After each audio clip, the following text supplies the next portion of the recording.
after lunch session. We'll try not to sit back in our seats here. Thank you very much for coming along. So today we're talking about communities, learning in community, learning as a community, a learning community, all these phrases that we use quite a lot, and just sort of what do they really mean, and what is it about when they work, and what are the things that don't quite work. Now I'm meant to be using the microphone. Sorry about that. Okay, we're all set now.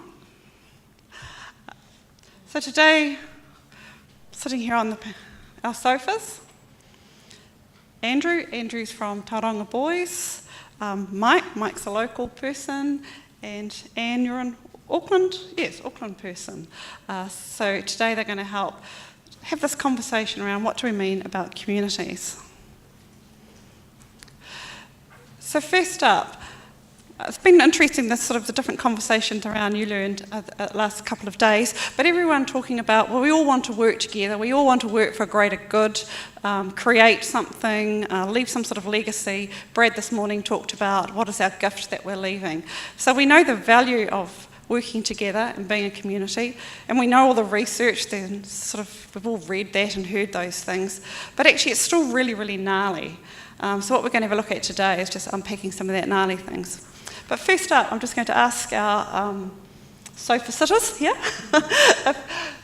to talk about maybe one or two communities that are important to them that they're part of, where things really do work, and just what is that vision for that particular community. So if I start this time round, and then we'll move the other way next time. Right. Kia ora tātou. I'm Anne. I was the principal of Kia Aroha College for the last 22 years or so. Had been in the school for 33 years, I think. Retired, that's a joke, at mid last year. And so now I'm doing this sort of thing and consulting and talking and appraising and doing a lot of professional development work. So I guess, I've been saying to Carolyn, I don't feel prepared for this session because I'm certainly not talking about communities of learning. So don't expect, I'm upfront anti-communities of learning, so you can challenge me about that. And I guess communities that work for me, for me, working in a community like Otara and working in a school such as Kia Aroha College where Maori, Tongan, Samoan identity are first and foremost, and our whole curriculum is built around that first.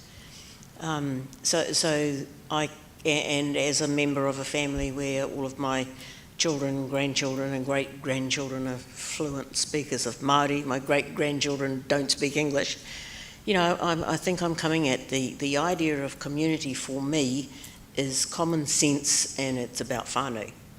And I think we put a whole lot of different constructs on it to explain stuff that to me doesn't make sense. So for me, my own family, so whānau is a community that I'm totally engaged in and involved in, and the community of Kia Aroha College that we've developed and built up over many, many years of battling against a very monocultural system. So a lot of my ideas about community come from those very Māori perspectives.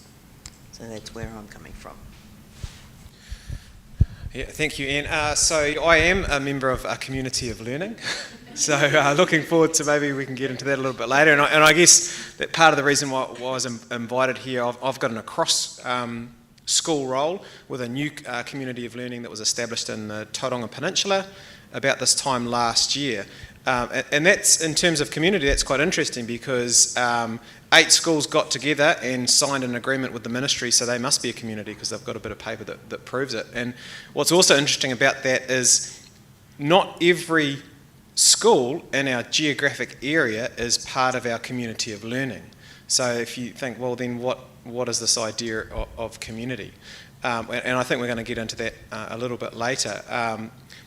We're members of many different communities that we move in and out of. We can even, I think, regard our classroom as a community. We've each got roles in our classroom. We've got a number of different individuals. We've got different sort of structures and processes in each of those communities. So sometimes we're members of communities not by choice. We've just either it's a local neighbourhood community. Sometimes we are, online communities. We've joined a particular, maybe a forum or a group of like-minded educators or people with a shared interest. Yeah, so looking forward to seeing how the conversation goes, because certainly the experience that I've had in this first year of a community of learning, just out of interest, are there other people who are members of communities of learning, have a role within there? Yeah. It's been a very interesting experience. Kia ora, ko Mike Malcolm takoinga, te tumuaki o te kura o Leamington, te tumuaki o te puna o Kimiriti, Kahuiako. So I'm Mike, I'm from Leamington and Cambridge. I feel like a complete imposter being here. You get an email saying, Mike, there's this thing, do you want to help out? Yeah, okay. And apparently I'm now sitting on a couch talking to you fellas as though I know something. So, oh my God.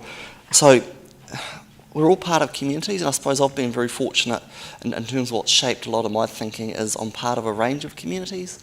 So, we have our school community that we feel really passionate about, all of us.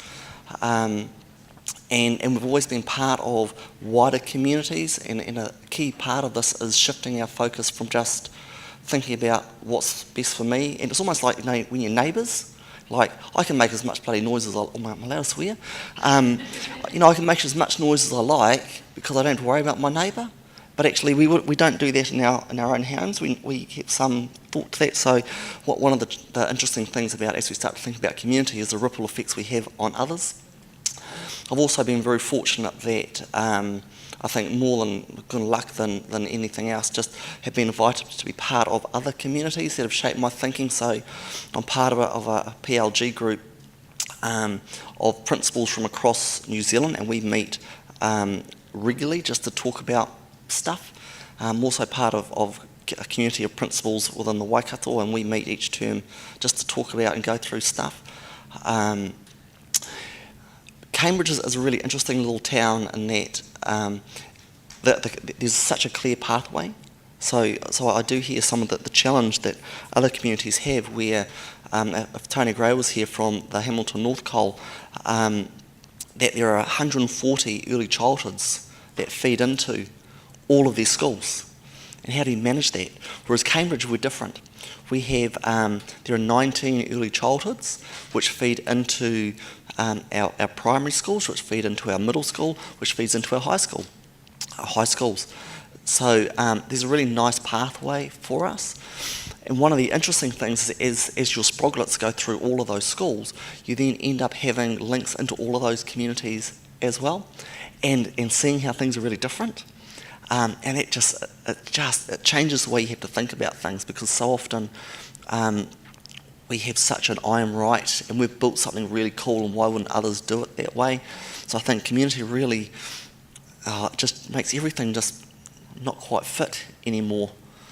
And I think you also have a lot more empathy for what others are doing, because you can create empathy with people that you know well, but then you have to extend that into empathy with people that you don't really know. So I actually think it challenges your deeper moral purpose. So I don't know if I answered your question. Our experience as a community, so a bit about us. We were given our name Te Puna o Kimiriti from our local marae. And it's actually a prophecy that was handed down by a guy called Tawhiao, who was a person that had visions.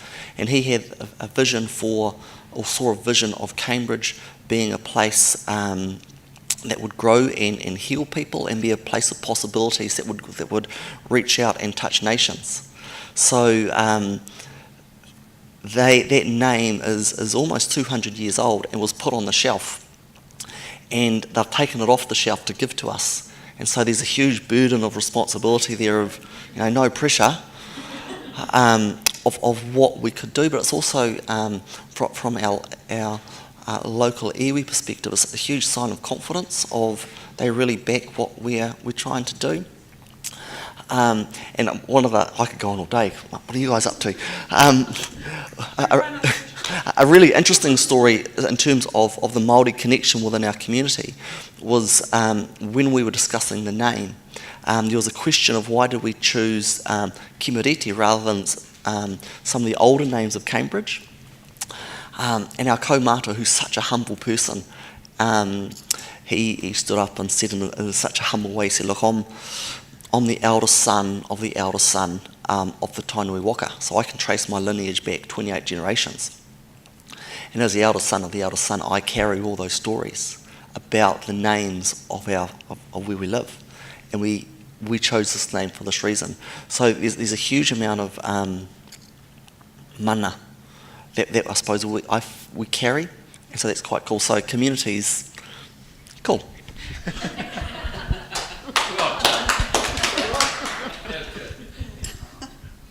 Kia ora, thanks.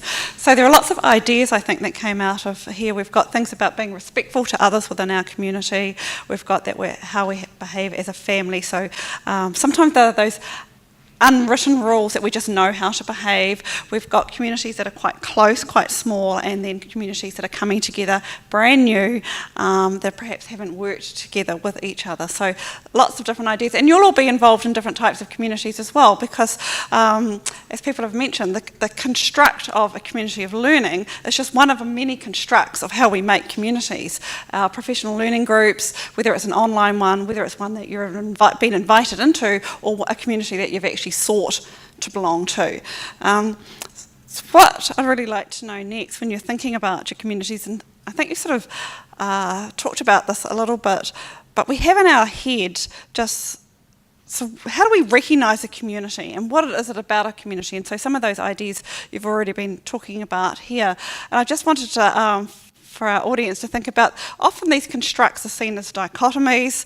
We all have a different construct about what we mean for a community. So just to get us thinking, I just went straight into Wikipedia and their definition, what makes a community. And they said individuals need to feel these sort of things. And then there's another piece of work that's looked at, well, when are communities of volunteers that are really, really effective, like the 10 million homes and those sort of things in America, what are some of their features around community? So I'm really interested now in when you're thinking about your communities, just how do they work? What are some of the key features beyond the ones that you've already mentioned? Should we start with Andrew? Yeah, thanks. I too looked at a web-based definition, but mine was a bit simpler than Caroline's. The first thing that came up on a Google search was, in terms of community, common place or common values. And if I think about my context in the community of learning, well, we've got a common place. We're in the same geographical area, and one of the things we are struggling with is having a common, values or vision, and that's certainly been one of the struggles we've had this year. Carolyn also sent through, the text on the right side of the screen. My right, your left. It came from this article about volunteerism, and I said to you when we met up yesterday, why did you send us an article about volunteer? Can you be? You don't volunteer to be part of a community, do you? Surely, but some of those characteristics or criteria certainly do apply to whether that you regard your classroom as a community, your school, etc., etc. One of the things that I've been interested in when I read this article about volunteers, well, I volunteer for a local pest control group. We go and set possum traps up in a bit of the bush in the Kaimais and put out rat bait and all these type of things. And well, what brings me into that group of volunteers, that community? And I think one of the things is it's got a clear purpose, right? Pest-free.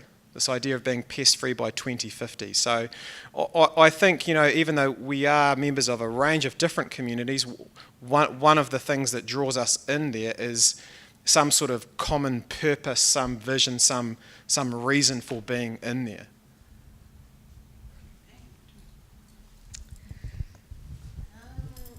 Yeah, no, I agree. A common purpose, I think, and you come together for a reason, and best if that's initiated from within the community, not from someone external, like the Ministry of Education, for example. And I think passion. You have to have a purpose, and you have to have a set of beliefs. I think, about the way we work. And so I always find it really interesting that we put a lot of constructs that are very, very Pākehā and very white ways of working on communities like Māori communities who know very well about how to work together. So, I mean, that's what whanaungatanga is. And so we're trying to say to communities that are based on collectivism, this is how you should work. And I don't think that works. And so a community I'm involved with at the moment is a community of students at school. And obviously I'm not a member of the student community, but we're working together. And we're researching communities of learning. And they're presenting their research at the NZARE conference next month. And I'll talk about this tomorrow, but one of the boys has analysed the 77 communities of learning achievement challenges that are on the Ministry of Education, and has this amazing graph, and he looked for anything that talked about culturally responsive or as Māori in terms of achievement. And of course 18% or something of them, whereas nearly everybody is trying to fix Māori boys' writing. Okay, so and they're looking for a perspective, a Māori perspective in communities of learning, and can't find one. And I think that's indicative of what happens. We try to shape things in constructs that are not, that don't fit particularly our Māori community. So I think if you're involved in a community like that, you have to be prepared to advocate. You have to be prepared to speak out. You have to be prepared to take action. It's not enough just to be bonded around a purpose or a vision, unless you're prepared to stick your neck out and do something more than what we've been doing in the past. So that's why I think this whole idea of communities of learning is fraught with the tensions that we've created in terms of in our classrooms and in our schools, and now we've just widened them, and we haven't actually changed anything, we haven't fixed anything, and until we look at that differently, I don't think we're going to. And so, yeah, and I think, communities make their own rules. Communities, we're really good at going to communities like Māori communities and then wanting to shape them in ways that fit us. So for me, the tension is always whose values, whose rules, whose reasons, why, and the why questions. Why are we working within this community? Whose idea was this? Who initiated it? Who benefits from it? How is it validated? How is it legitimate? Who says what matters? Who decides that? So we're in any forming of any community, I think those are the questions we don't ask often enough. Thank you. All right, so I totally call your sense of community. I just said community is something that is important, that is shared by all of us. And I suppose shared is interesting in terms of, do we share it because it's our job, or it's our calling, or it's our family tie? And also then I had a wondering about sacrifice in terms of, can you have community without sacrifice? I try and think about a family context, and the only time I ever get to have things my own way is when they're all away from home. Well, I don't know. So that's my thought of community, is something that we share together, and there's a. I think it goes deeper than job. It's something that makes us get out of bed and do something that you wouldn't normally do. And just a challenge to your the data you're collecting on the achievement challenges. There's a challenge around the cognitive dissonance that will happen around the data that you collect, and using that as evidence. And I joke with our group that 100% of cancer survivors, when surveyed, responded that their treatment was successful.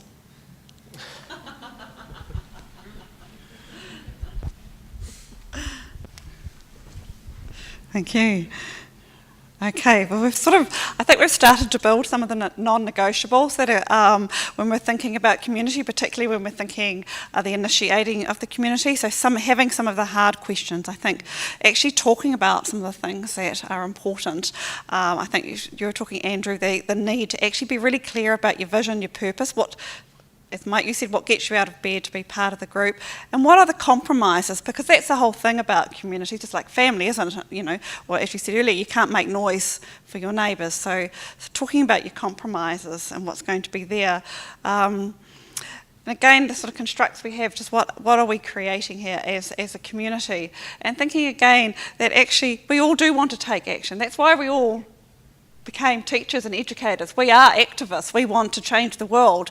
So how do we design the sort of communities where we can change the world rather than, as Anne was talking about, that we end up with a construct that we didn't actually really buy into, but we seem to be playing along with. So maybe we'll start with you, Mike, but are there any other non-negotiables so we move into that activist role more and we do the things that do get us out of bed? So I would challenge the fact that we're doing this because we have to, and I'd say if you're feeling that we're doing it because we have to, you shouldn't be doing it. Go away. Let's let others that are keen to be part of something get on with it. That's just my thoughts. I think in terms of, there's a really nice, there's a book called First Break All the Rules, and it's based on some work of Gallup research about how organisations affect change. And they use the analogy of if you were climbing Everest, you'd start at base camp and you'd have to live there for a little bit and acclimatise. And then once you had acclimatised that, you would then move to the next base camp. And you would acclimatise there and you'd then move to the next base camp. And you can't helicopter into base camp 3 and then try and attack the summit. Because if you do, there's something called mountain sickness, that you would die. So you actually have to fight for and win every level. So I think there's an unfair expectation about what a kahui ako in its emergent stages will achieve, because we're only at base camp and we're acclimatising ourselves to that. And what we heard this morning was you actually have to go through a whole lot of failure in order to come up with something that's going to work. And I do think we're sending unfair messages to our teachers and our learners about if you want us you want this to be right straight away, but we ask them to fail. And one of the things that we hear from our teachers is, as we're now working with teachers as a functioning community of learning, is that teachers often identify the reason why they don't inquire into their practices for fear of failure from their school leaders. And one of the things we've had to really look at ourselves about is our actions as school leaders model the behaviours that we see in our teachers that we call our difficult teachers. And I think we need to actually have a good look at ourselves first. In terms of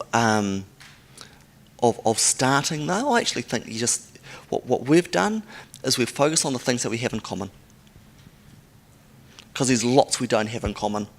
Let's just focus on the things that we have in common and let's see if we can get to our next base camp. As a Cambridge community, we have been collegial for many years, and collegial is a long way from collaborative, and it's not even cooperative. Collegial is not cooperative.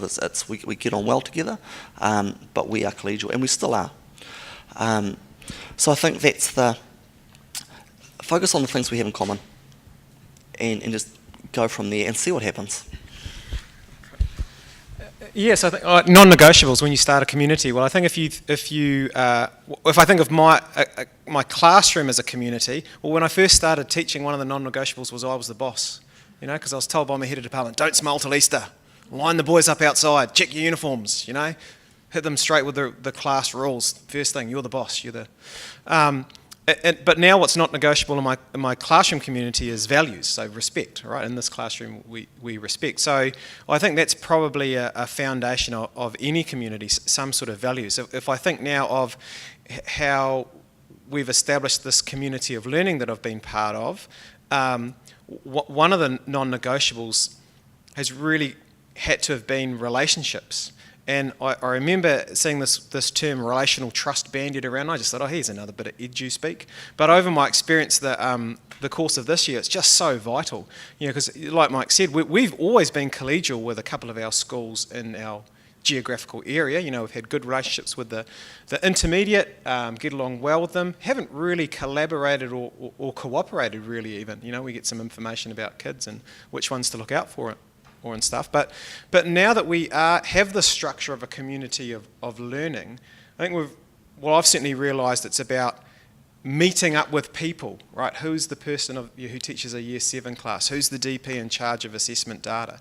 And just getting an understanding of their experience where they are coming from. I mean, I've made a number of mistakes this year a classic one was we were trying to get some assessment data for our incoming Year 8 students into our student management system, into Kmart.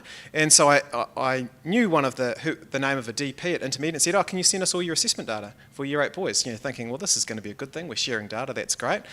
And her immediate response was, what do you want my data? What are you going to do with it? There was this sort of distrust because she didn't know me, I didn't know her. We'd just communicated over a couple of emails. So I think, those non-negotiables, I think it's about how relationships are established or something to do with relationships. I remember chatting with Rob Clark down in Christchurch, works with Learning Architects, and I said, look, man, we're having trouble getting this community of learning going, He said, oh, look, I'm working with this group down here in Christchurch, and actually, we're just spending the year getting to know one another, really. We've got a few outcomes we want to achieve, but it's really establishing those relationships. So, yeah, I think that's probably one of the, at least, non-negotiable for communities.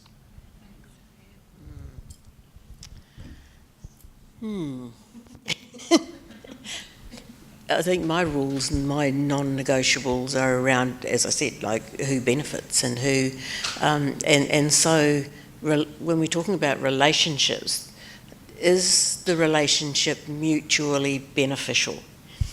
And how is everybody in the community benefiting?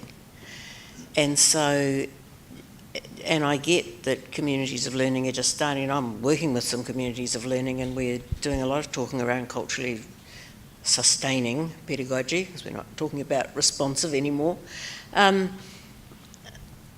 But for me, I'm definitely the oldest person in the room, so my geriatric sense is saying, how many more generations? I'm not prepared to wait for you to start slowly, right? I've got 3 generations in my own family that the education system has failed. So how much longer do we want Māori kids to wait? Well, we get our heads around a community. How are these communities of learning benefiting Māori boys, Māori girls, Pasifika students? Because they're not. Well, they're not yet. And if we were failing Pākehā kids in the way that we're failing Māori and Pacific kids, we wouldn't be prepared to wait. Heads would roll, right, by lunchtime.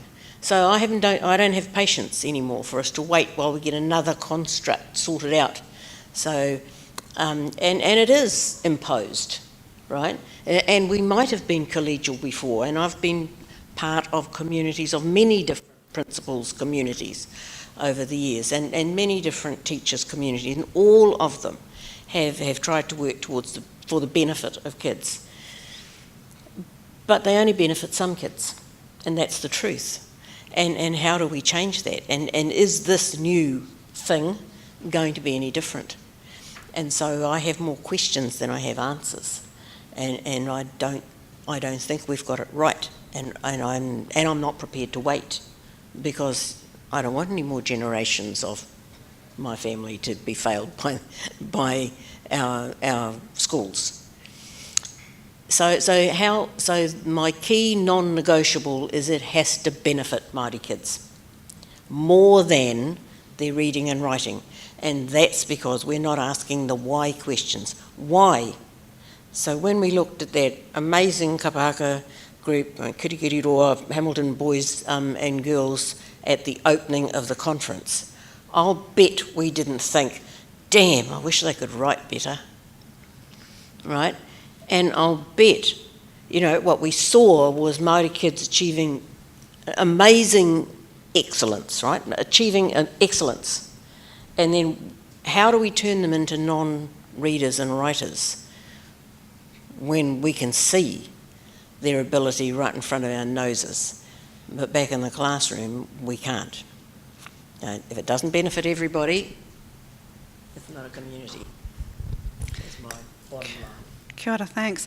And I think one of the challenges that's been for us in New Zealand is that we haven't really understood how to describe an achievement challenge or a target or whatever language we're using, depending what group we're talking about, whether it be at a school level or a kahuako level, in a way that really hits our hearts. So they're described in sort of percentages and it's all very matter of fact, and it's sort of, oh well, there goes another one, so then it'll be a different one next year.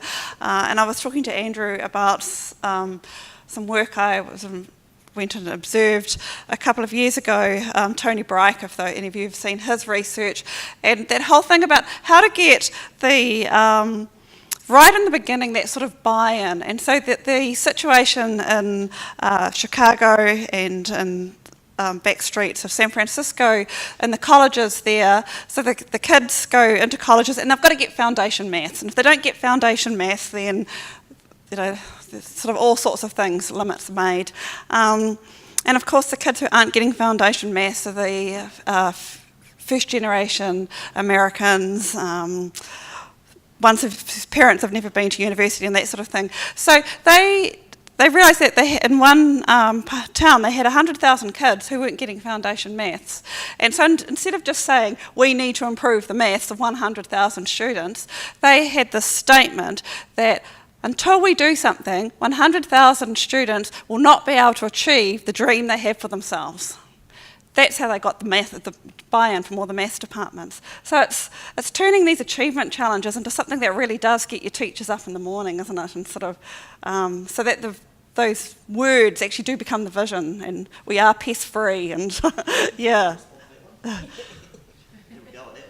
Oh well, right there. Look out. So the reality in the current climate is when you write your achievement challenge, you have to write two.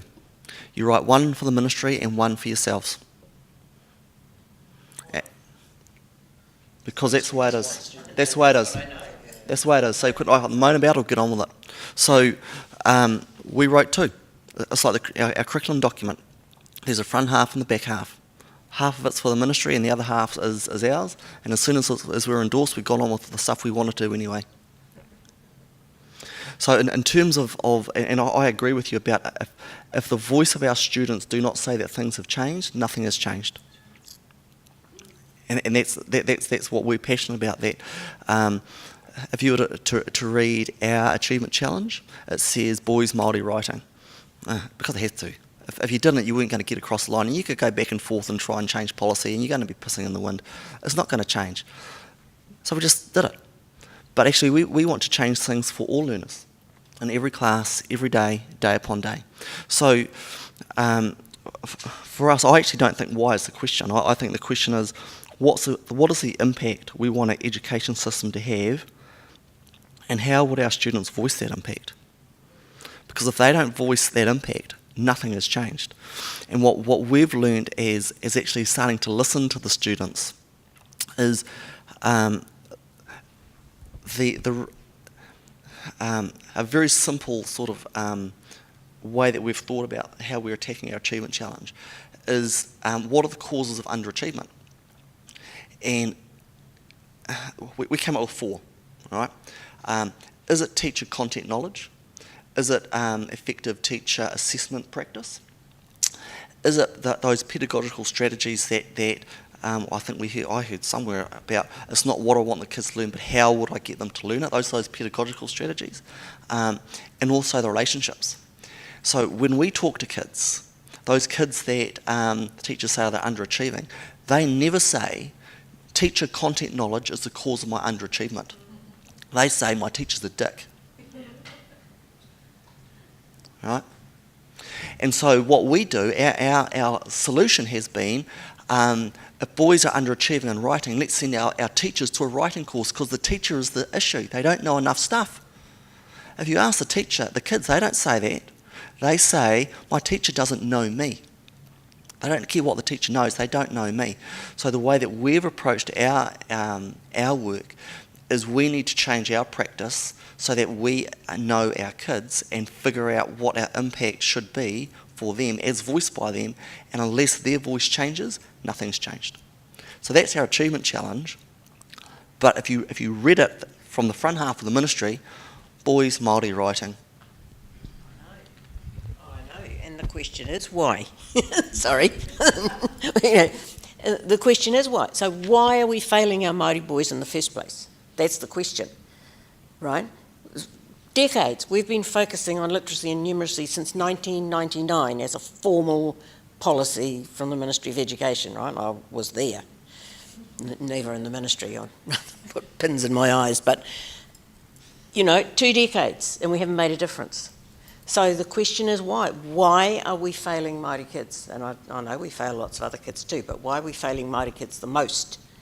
And if we're not, and one reason is relationships, but that's too easy. That's not the only answer. And so while we continue to focus on this very monocultural, very Pākehā, very racist system that our kids are trying their best to learn in, we're not going to change it. So I go back to the community has to benefit. If we're talking about learning communities, those communities have to benefit our Māori kids, really benefit our Māori kids, not take a whole long time and tutu around the edges, you know. So, because we've done enough damage over a very, very, very long time. So what's your answer? It's about identity, it's about critical pedagogy, it's about teaching our kids how society works and how it keeps them in those places. It's about teaching them to challenge that and to change it. And that's got nothing to do, you know, it's got nothing to do with Māori boys writing. And I just get, you know, because I've spent a lot of time fighting with the ministry, it really angers me that we have to jump through these hoops. So we have to write these false challenges in order to get the funding, so then we'll be able to change it. That's bullshit. I agree. Why do we do it? But it's the way it is. So we've taken the attitude of we're just not going to be victims, we're just going to do something for our kids today. So I think one of the key things that's coming out here is that the kids are as much of the community as anyone else. So their sense of belonging, making sure their dreams come true, not just the adults in the room, is what we've really been talking about here. And so spending that time to actually understand what those dreams are and what is it that's that sense of belonging. So it was interesting listening to Abdul earlier today, and we'll be hearing more of him this afternoon, but he was talking about a big change in his community, and he said, and probably the hardest part is when you get to a moment of success, because you go, oh, wonderful, but what happens next? How do you keep the momentum going? How do you keep the energy going when you know that people have put a lot of work in coming together and making it all happen? So, Andrew, thinking of some of your communities you've worked with, how do you keep that energy happening? Yeah, well, I think, you know, if there's that shared vision, if people have signed up like my pest group, yeah, passionate about being pest free, they're going to keep coming along, keep chipping away at it. That's going to keep the energy going. Also, some extrinsic rewards doesn't help. We got some money from a community trust funding that shouted the volunteers a barbecue and a bottle of wine, so that certainly kept the energy going, well, at least on that night. Some of us missed the walk up the trap line the next day. I think in the context of a community of learning, I think I mean, it's difficult for me to say. We've only been doing this for a year. I could see that if you get stuck into just the same, well, this is our achievement challenge and these are our structures and this is what we're trying to do and we're just going to roll out the same old thing each time. I think there's a balance between being consistent and being innovative, you know. So I think maybe getting that balance right, so that there is something that, oh, look, this is something new, yeah, this is something that's going to excite teachers, as well as, how often have we thrown the baby out with the bathwater, and here's the new wheel, we've just reinvented this new wheel in education, and this is the next big thing. So yeah, probably that balance, consistency and innovation.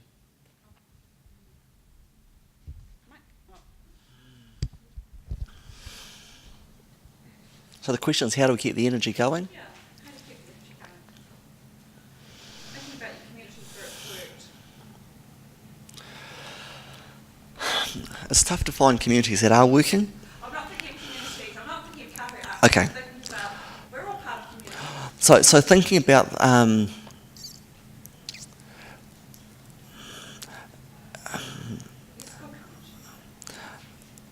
if you buy into Jim Collins' work around and good to great, and there's the flywheel, and it takes a lot of effort to get that flywheel moving.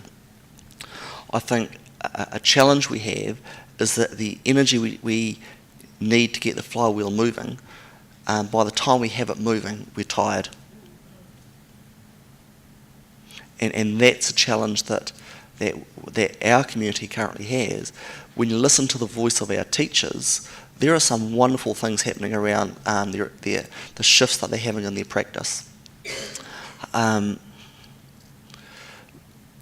it's taken a lot of hard work to get there, and the energy it takes to keep that is a challenge.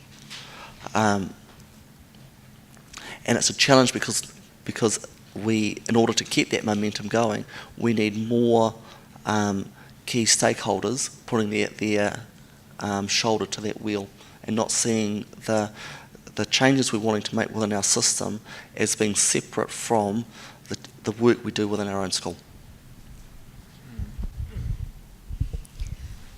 Yeah, no, I think passion. I agree, that if that fire is there, then you keep going no matter what. Sometimes anger helps.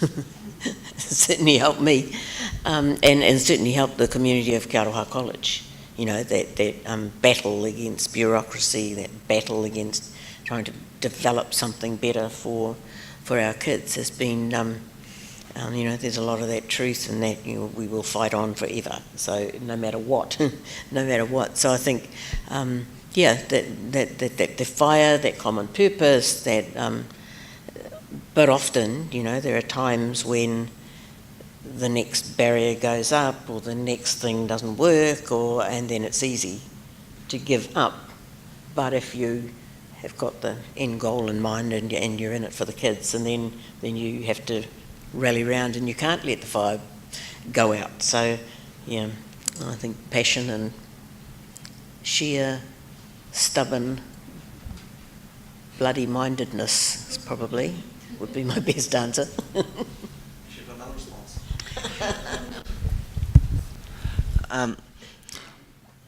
I think to keep that energy going, it has to that passion has to have transferred from a few key people into everybody. So I agree that there are some key leaders or key people that have to get that moving.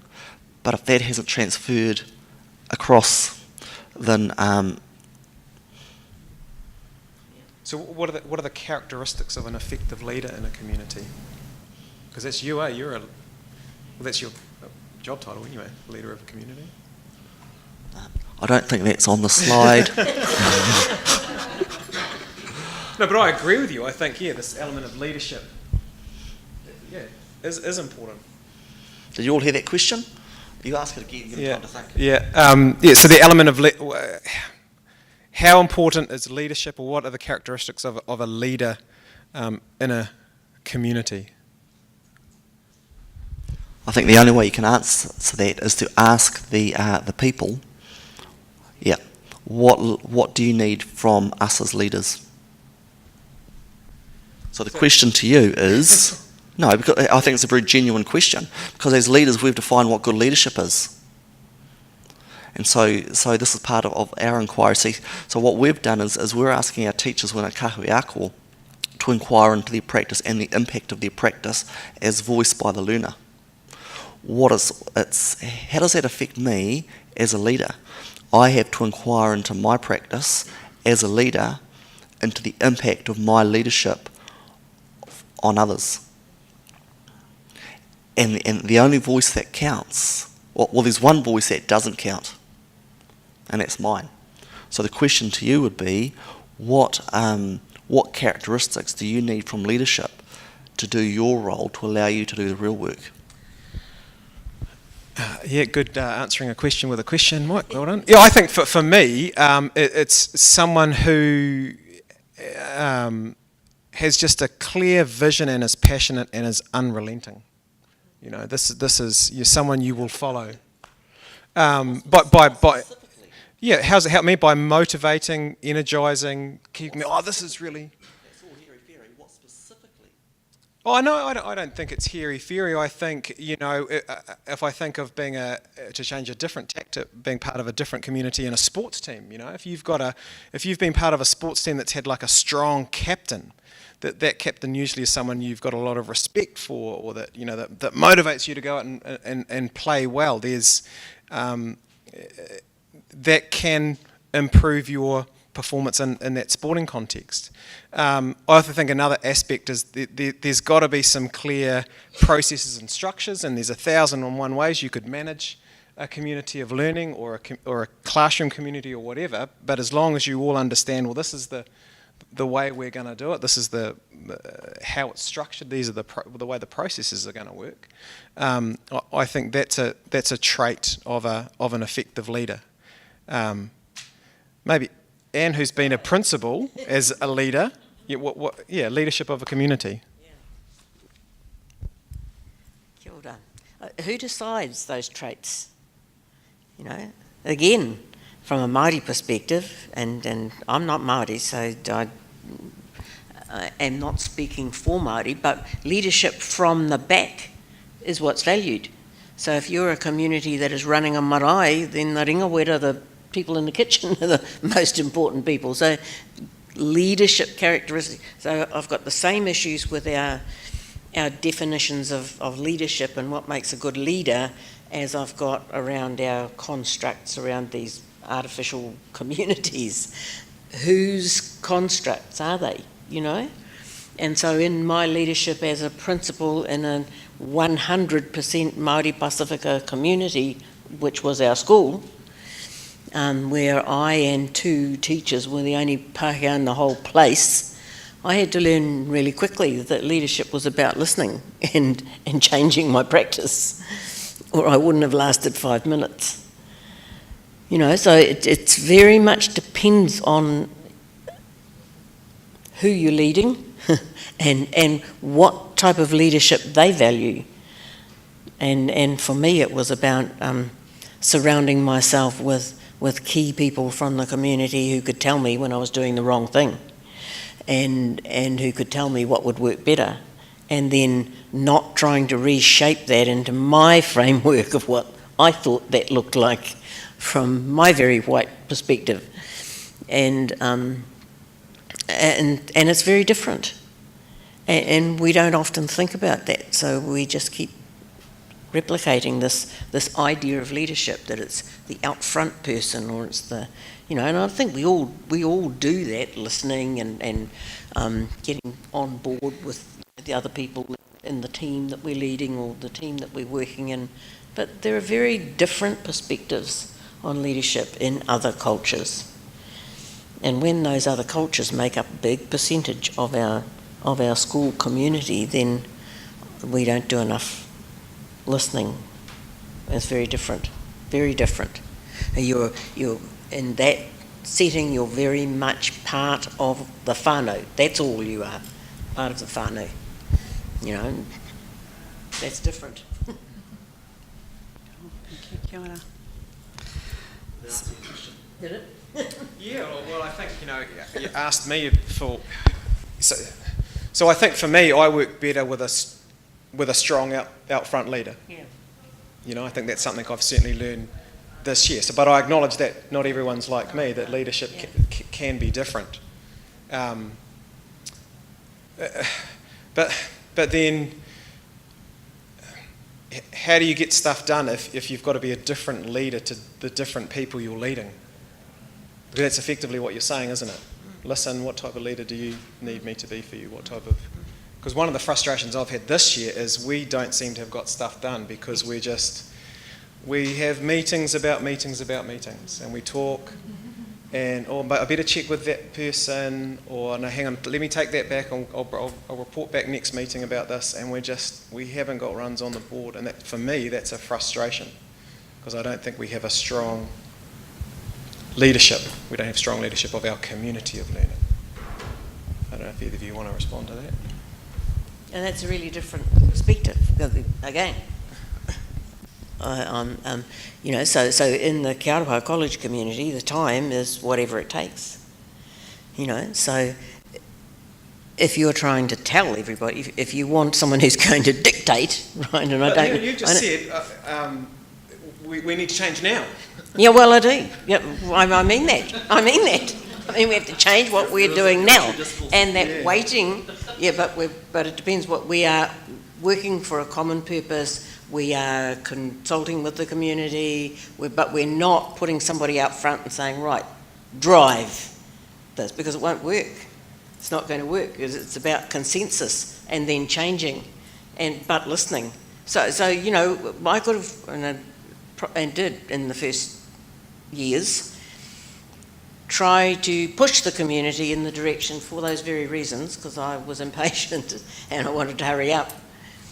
We didn't get any momentum, right? We got momentum when we started listening and working together. So it didn't necessarily take longer, it was a different way of approaching it. And so, if I had, well, no, I did, when I did try to drive the whole thing, just everybody just backed off. I didn't get anywhere. Right. Yeah. So. A good friend of mine, Tony Gray, heard him have an analogy of cooperation versus and compromise versus collaboration. And so he was saying that cooperation and compromise is a little bit like a fruit salad, where you can still pick out the individual bits, whereas collaboration is a bit like putting them all into the mixer. That you couldn't pull out the bits if you wanted to. So many leadership books, when you read them, challenge the discourse that we have that effective leaders are the ones who are up the front, and I think they're the distraction. We all want to think that we need a Richie McCaw who's just, but actually the greatest organisations are the ones that they describe as level 5 leaders. If you go to Jim Collins' work again, where actually you're not quite sure who the leader is. All the people know, but they don't need a title. Because I think we need to create leadership within every part of our system. And I think I was having a conversation with a teacher just a few weeks ago who I'm saying, mate, you should be moving into a team leader role. And their discourse was, in order to be the team leader, I would have to be the best teacher on my team. So there's an interesting discourse there. So I challenged them and said, so what impact do you think it would have on your team if you were sitting in a team meeting and you felt that you were the best teacher amongst all of them? What impact would that have? And the teacher went, well, that wouldn't work. So I think we need to challenge our model of leadership. I think certainly when we have a shared vision, that someone can hold that and carry that on behalf of the community when they can't carry that themselves. But that's different to, I'm going to set it. But I certainly do, and I suppose I'll bring it back to you, which is how do we lead each person differently? That's the art of leadership.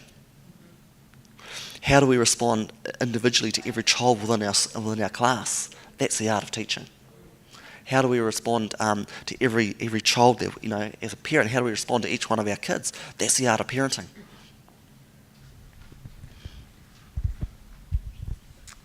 It's also about how do we get out of the way. So and we're really good at getting in the way. I think maybe my best lesson at getting in the way was years ago. We had an Aero review, and then aero in there as they do, well, as they did back then. They had areas for improvement, as they still do. And they made this comment that maybe we weren't assessing the cultural competencies of our kids, and we should be doing this using the curriculum framework. Right? And our board and our Māori and Pacific teachers were annoyed by this, and so was I.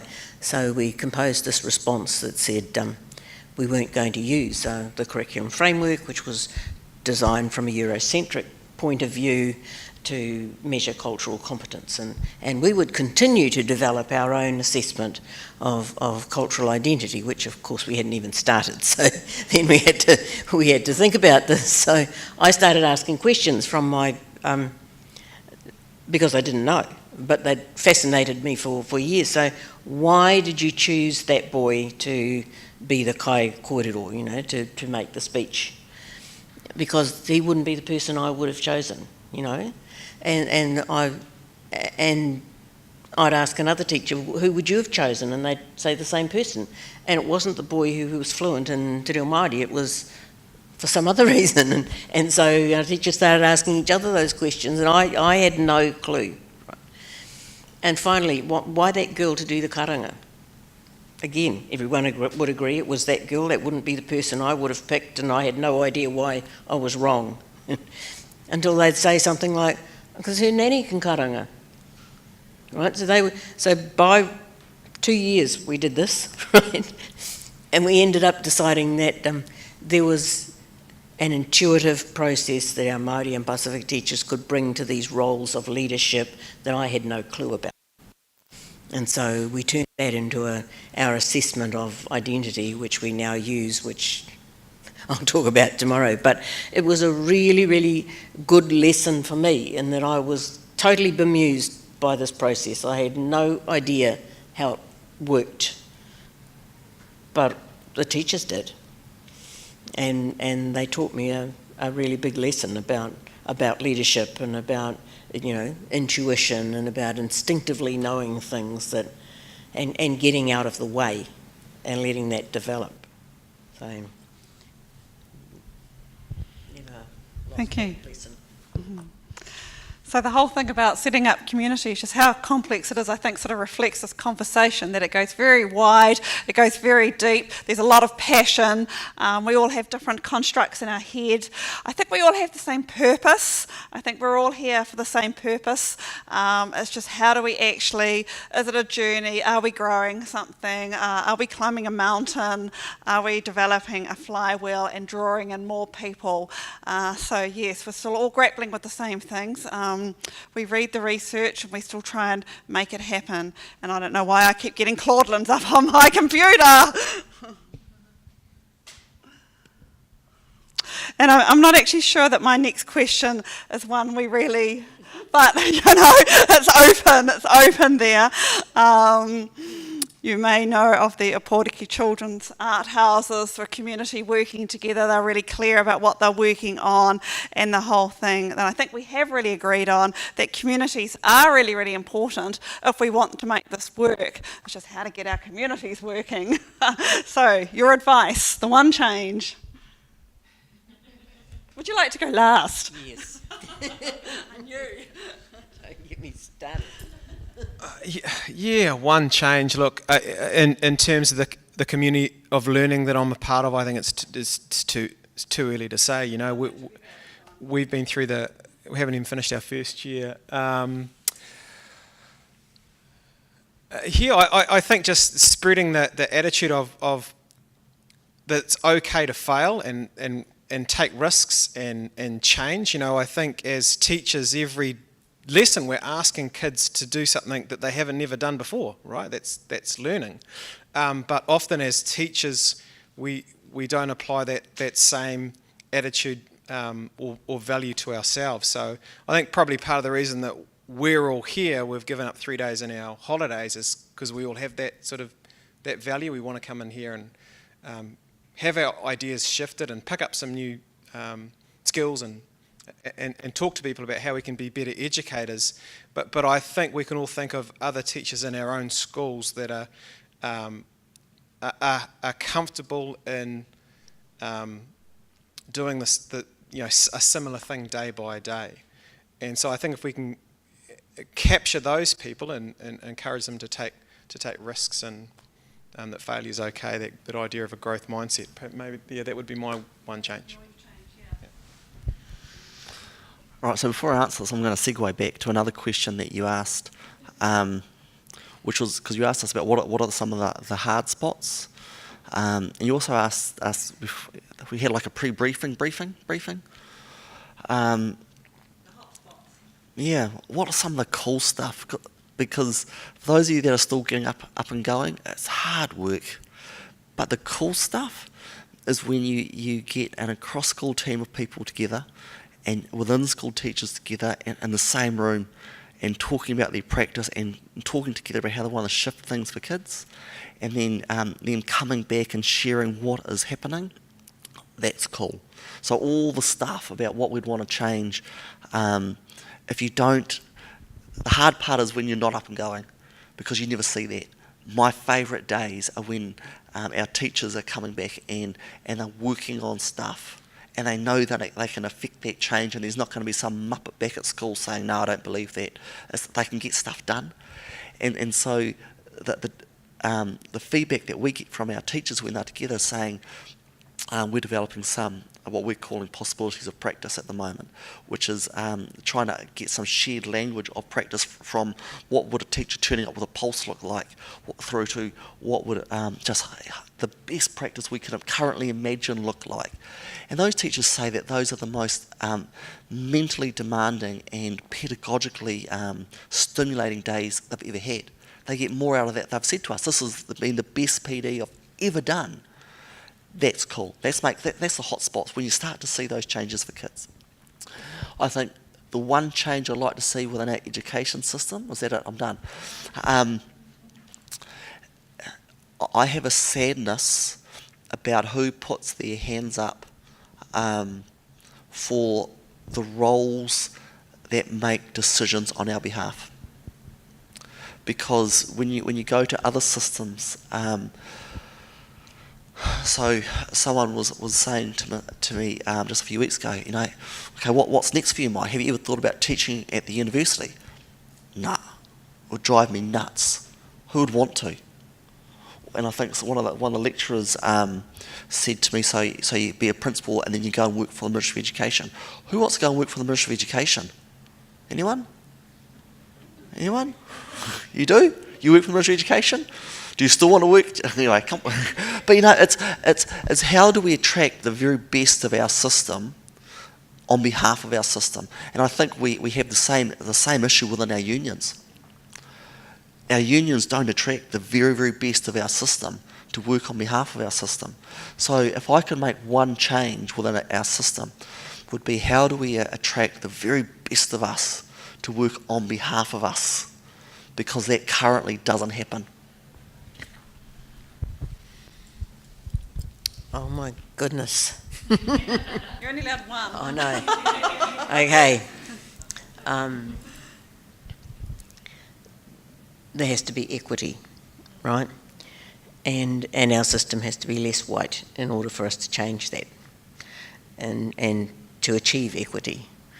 And education should be a critique of society, and it shouldn't benefit one lot of kids more than it does others. So equity is my change. Kia ora. Well, I'd just like to say a really big thank you for the three of you. That certainly the grappling that's going on, the really deep thinking that's going on, growing new communities, keeping the energy up, thinking about how's it going to work, how do we sort of get over some of those hard spots so we can have more of the hot spots. And yes, we are there for the students. We do need equity.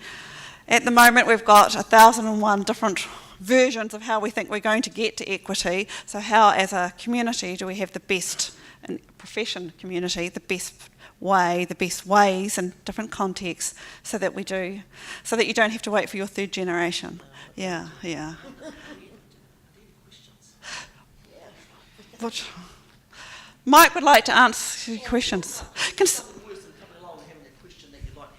Yeah. That was an IVU We have. conversation. We've got two. It's not a question, actually, it's more a comment. I think that while there's been a lot of criticism of the ministry with kahui ako, it's the only initiative I can remember, and I've been around for a while, where schools themselves and communities themselves are being allowed to develop what's right for their community. And so we have this system where, as has been noted, it was really difficult to get across the line, and we all understand that what got us across the line isn't actually what we're working on now. However, to have the ability to work on what we're working on now within our communities and get it right for our communities, not have it dictated, I actually think is a tremendously high trust model from the ministry. And I think that perhaps one of the reasons why the communities of learning have come in is because the change that has been wanted has not come, and has not come, and has not come to the level that people want it, that perhaps it's, well, rather than say this is what you've all got to do, how about letting communities look at how they can make those much more significant changes themselves. So, you know, I'd actually have to acknowledge that I think the ministry's working on a very high trust model in that regard. I would agree. I think one of the challenges, so hands up ministry people, because I don't, just one. I have to work from a model that everyone's trying to do the very best that they know how. All right. Otherwise, I'd something else. I'd go with the university. I think one of the challenges that the ministry have is also trying to transform itself. And I think about, we're in a situation at the moment where we've gone to the ministry saying this is what our need is, and they've, rather than give us, and we're very clear about what we see as our solution could be, but they've told us that our solution is going to be something else. And they've put in place, and this is my, if I was going to get on soapbox, the ministry's just put in place change managers and change support people to support us. And you might not have picked this up, but I'll ask questions. So I asked for the research behind change managers, because it's a big rollout. I mean, it's huge amounts of money. So there must be a research base behind that. No. There was some pilots. Okay, well, can I have a look at the pilot studies? No, they aren't ready yet. It's based on anecdotal evidence. Rubbish. Where else would we be okay with? So the term "we're building the plane while it's flying," you can only use that so long. That's not okay. That's not an excuse actually for not thinking these things through. I'm having a current discussion with ministry, and again, it's no one's asked these questions yet, but within a community, you get a number of within school positions each year. That's going to go down each year, by the way. So our community has dropped too, and somehow we're going to have to go back and figure out what we're going to do with it. The reason for that is because the current policy, and I'm not blaming local office, but there are some absolute muppets somewhere making decisions on behalf of someone else. The model is there are a certain number of positions nationally, and they'll divvy those up across the country. And so I asked the question just last week, so in the Waikato area, how many kahui ako are there? 25. So the number of positions that we have are divvied up across 25 kahui ako. Cool. How many kahui ako actually have an endorsed achievement challenge and are in a position to appoint those positions? 5. So then the question comes, therefore, for the other 20 kahui ako who you have positions currently tagged for, what's happening to that money that you have reserved to be putting into these kids? Because we have a kahui ako that schools are saying we could use those positions, but they're sitting there doing nothing. And that's got to go back to Wellington to try and rethink that, because they haven't thought about that. So I believe the ministry is trying really hard. It's just the ministry also have to reinvent themselves, and it's frustrating that they don't actually have the confidence to come to us. Like, what is good leadership? You actually go and ask, how can we help? They keep telling us and at times what our solution should be, rather than us saying, because the reality is, and a tough part of it is, I can ask for unlimited change support hours, and I am. It's going to be hundreds of thousands of dollars that they're willing to give us by getting a change support manager, rather than actually giving us what we needed, which was going to cost about 20 or 30k. Makes no sense. So how is there, and I don't agree, Kate, I'm sorry, we have to agree to disagree, because I don't think it is a high trust model. And there are other, stupid things similar to that, where, so if you're a Rudolf Steiner school, all over the country, you can become a community of learning of Rudolf Steiner schools. You don't have to be in the same geographic location. Same with Catholic schools, right? But not the same for Kura Kaupapa Māori. Some of them have managed to break the rule. So for Ki Aroha College, it is a designated character school that has very little in common pedagogically or philosophically with the local schools in the community. It's not to say we don't get along, but just in terms of what we're trying to do. We can't become a community of learning with other like-minded schools. It doesn't make any sense. Now, how is it okay for Rudolf Steiner, but not okay for schools where philosophy is based around critical pedagogy and social justice and Māori bilingual, Tongan, Samoan bilingual learning? Where are we going to find people who are going to form a community with us? We're not allowed to. The reason we're told is, it's a pipeline. So school for Rudolf Steiner, if you're a Rudolf Steiner parent and you move to another town, you'll look for a Rudolf Steiner school, as if parents won't seek Māori, centred education wherever they shift to. So it makes no sense to me. And so I have no trust in things that don't work for Māori, and that doesn't work. Yeah, look, for my 2 cents, I agree with your comments. I think communities of learning certainly potentially can make differences, because it's that I saw it summarised quite nicely in a piece from the lead principal out of the ARCOS community of learning. It's moving from me and my school to us and our community, and that ideal that kid starts somewhere in an early childhood centre, goes through a primary, then an intermediate, then a secondary school. And I think the real benefit for us is, like Mike said, when we get those within school and across school teachers together, it's a great event. That cross-fertilisation, that energy, that we could do this, we could do this. It's just I like that metaphor of getting that flywheel spinning. So that's where we are now. We're trying to get that flywheel moving. It's taken a lot of energy to get going, and those speed bumps on the way.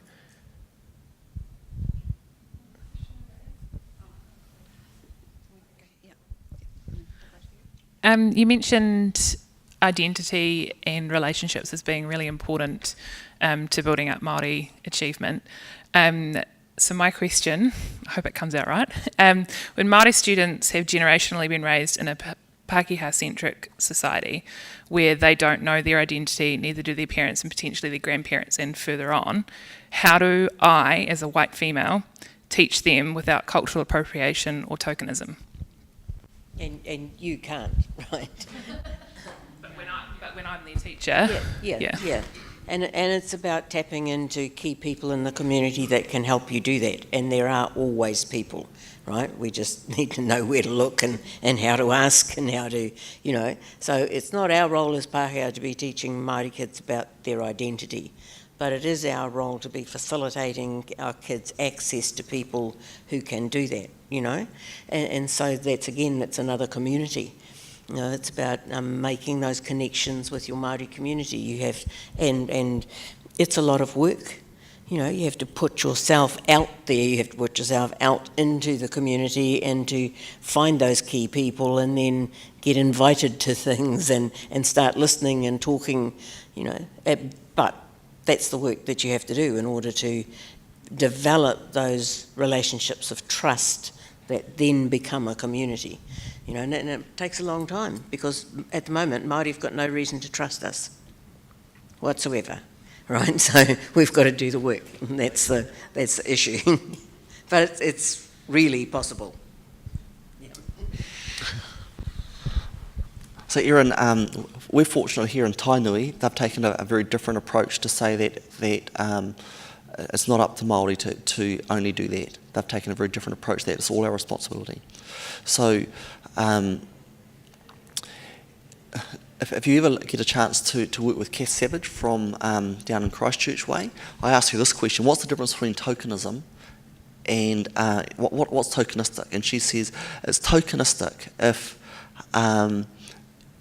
what you're doing today is the same as what you're doing tomorrow.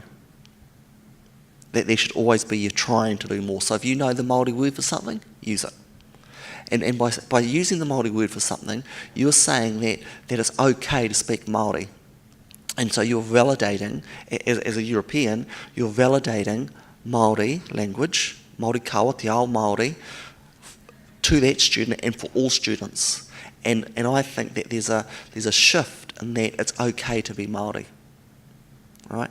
So I actually think that it is our role to partner in trying our very best. And Tainui, because this is land wars, you're in a land war country, and confiscation country.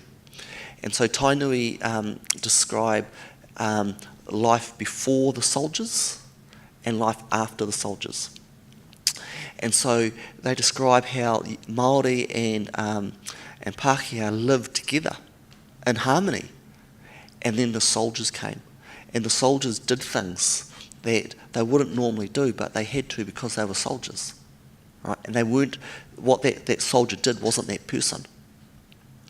And so what that's done from a Tainui perspective, and I think for those schools in Cambridge that have worked with Maungatautari Marae on this, has taken away the guilt of there are a lot of things that historically I would be embarrassed to know that my family members were part of that. But I didn't do that. But I can be part of the solution for that. So I also work with a guy, Brett Cribb, who's I was talking to Janelle Ricky Walker, big rum drinker by the way. If you want to drink rum, be with us tonight. It's going to get messy. Every time you make an effort to keep the language alive, you are keeping the language alive. And it doesn't matter if your pronunciation's not right, you are having a go at keeping the language alive, and that is valued. So give it a go. What's the worst that could happen? The status quo. Yeah, I'm not saying don't give it a go. I'm saying you need to partner, which is what... Okay. Yeah, and look, just to very quickly add on to that, it's complicated, identity. I've got a student in my class who's a Māori who can read and write. Hang on, that's not supposed to happen because all the negative statistics are that Māori boys can't write.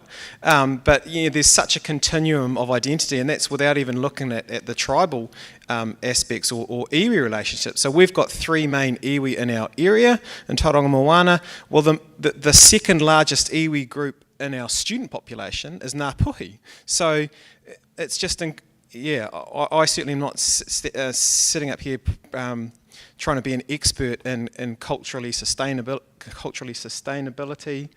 but I certainly have acknowledged or learnt on this journey, well, since I started teaching, and certainly this year with this community of learning and working with local iwi groups and working across different schools, this idea of identity, because you have a kid who's in your SMS as listed as of Māori ethnicity, but that might mean went through kura kaupapa, fluent in te reo, very comfortable in his identity as a Māori, to 3 generations removed and no real connection with a Māori identity. So yeah, very, very challenging. Well, I certainly find it very challenging, and that whole idea of tokenism, a bit like Mike says, have a crack. Okay, so working. I work for the Ministry of Education. I'm an education advisor, local office in Taranaki. And one of the challenges for me in working with a school who is in a challengeable situation, 1 to 2 area within a community of learning, and you've got the multi-facets of support. So you've got the staff, you've now got a change manager working with the community of learning, and you potentially have schools that have different priorities. They've got a common goal and they've got that vision, but they're very different setups, and it's really difficult to support, a school individually, but within that context. So I'm just saying, has anyone got any experience on how you can do that successfully? No. Yes. So I think about the schools in our area, and David could probably comment on this. I don't know all the stuff that Goodwood's doing, so David waved at Good, but we know our common goal is we're trying to develop learner agency. Would that be, yep. So we're working on that together. If he gets a 1-year error review or 5-year, at the moment where we are, that's not in our pipeline. Together, we're working on developing learner agency for our learners. And by learners, I'm not saying students. So I think, I don't know if I've answered your question, so that there are schools in different places. Certainly on this, we have agreed at the moment, we're working on this thing together because that's within our capacity, that's our first base camp. In time, that might change, and things would certainly have to change around that. If we were to, as a community, be all supporting each other, and that's not impossible, but things would have to change for that. But it's also, schools will dip in and out. All right, if they're at a point of we just need to jump on hand grenades and go into our shell for a little bit, that's fine. One of the key decisions we made as a community was we don't need to wait for those people, because you've all seen the idea distribution curve. Let those people that want to innovate in those spaces, let them go, and we'll just wait and see. And if it's any good, we'll jump on then, and we'll let you run around the maze for a whole lot of times and try and figure out the path, and then you just tell us where to go. Fine.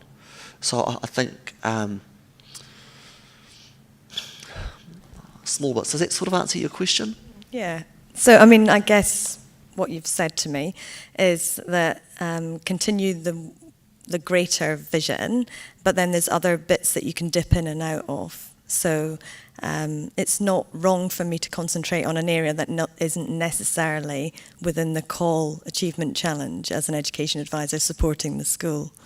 Yeah, and just carry on. Yeah. Thank you.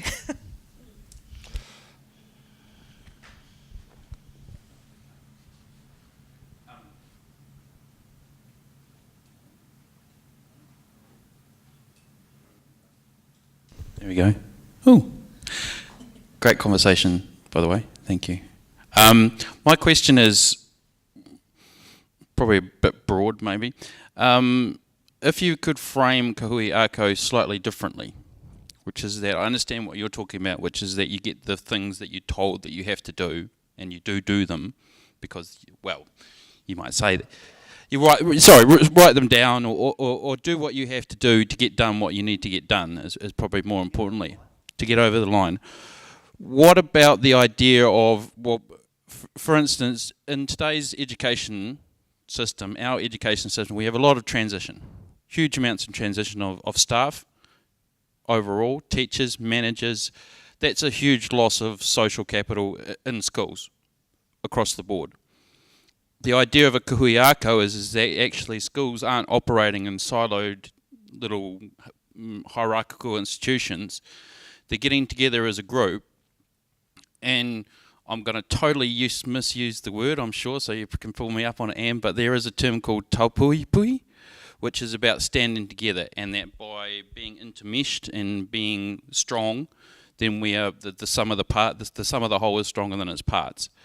So that is my interpretation of a kahuiako, which is that as a community of learning, that community can support every single member of that community better than an individual community, as in a school or something like that, can do. And that it doesn't actually matter what achievement challenges or how you frame it or how you do it, if it's student-centred, then it's going to work. Might take a wee while. Some might do it better than others because they're better at being student-centred than others. But actually, and so sort of what I hear you talking about is that in many ways. Is that by coming together and working as a group, there must be a net benefit, surely. So I think what you're talking about is possible, but that's like base camp 5 or 6. Okay. Yeah. I want to be at base Yeah. camp 6, right? I'm not Yeah. Yeah. prepared to be at base camp 1. Yeah, but the reality of physics is you can't helicopter into base camp 6. But surely what you're talking about, Anne, is actually sort of something slightly different also, which is that actually there's an imperative need to be student-centred now, which is that there shouldn't be so much of a discussion about the how we're doing it, which is and like I find it quite interesting because in my school, in my area, we don't have a problem with Maori achievement. So when somebody says, "What are you doing to enjoy," especially with Maori boys, "What are you doing?" Well, we don't have that problem. Next. And people go, no, but wait, what do you do? We don't have that problem. so why?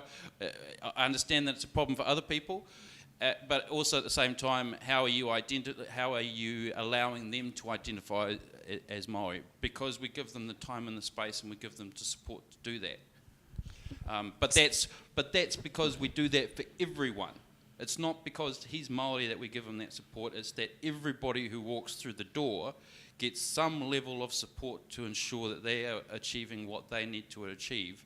And if you're doing that, then nobody gets left behind, or very, very few people get left behind. Just semantics are powerful because they can reveal discourses that we have that we don't even realise that we have them. So, because you're talking about the ideal of community. Whilst we continue to describe my school and my teachers, we're not thinking our schools and our learners. So whenever someone says, "Oh, well, at my school," so for me, it's straight away, there's a discourse. If I ever describe where I work as my school, come and give me a stiff uppercut. But you see, that negate, and I was trying to actually, that negates schools like Kia Roha College, right, who have fought for 30 years to develop a unique, specific character, and Kura Kaupapa Maori and many other schools, right? And so that characteristic, that unique characteristic, is really, really important to the community. So I was down in Marlborough talking to the Marlborough Coal, and over again they were saying, we are no longer 21 schools, we are now one school. And many principals in the Coal were really upset by that, for that very reason, because there are a number of small schools who had worked really hard to, they were very, very connected to their community. So you can't all of a sudden say, well, now we are one big school made up of 21 members of the family. And I think that yes, you're right, that there is a different, there could be a different model, but it's got to have a whole lot of wider parameters. It's got to be more flexible. You've got to stop, forcing people to jump through hoops to suit the ministry's goals. That's ridiculous to have, a piece of paper that says these are what our goals are so we can get the money, but then that's not actually what we do. And you ought to be able to partner and be a community with other schools that work in the same way as you, not necessarily the school down the road. And if it was more flexible, then there's a whole lot of potential in it to benefit kids. But Can I respond to that one again? Because I think I misunderstood. So agree, we shouldn't have to work that way, but we've made a decision. We're not going to be victims. We're not losing our individual identity as schools. So when I say my, Like if I'm saying I'm seeing that as a possessive ownership, it's a power thing. But we see that the individual strengths and character of each school is what makes our community cool. And we don't want to compromise that in any way. So every school will hold on to its uniqueness, but we can actually start to work together towards a common purpose. What I'm doing is saying about the power thing. If I describe Leamington School as my school, what impact does that have on teachers when I'm asking them to co-partner in something? Could I squeeze in one more question? Because does anybody have any experience of what the students think of communities of learning and what their view of it is? NZARE conference, I've got about 10 kids working on exactly that question. And how does it work for Maori and Pacific students? And finding that it doesn't, well, finding they don't like the model, they're finding they were the ones that discovered the rules around Rudolf Steiner schools, and so what they're deciding is that it's a, people won't like it, but it's a racist structure. It doesn't benefit Māori kids, and they're asking why.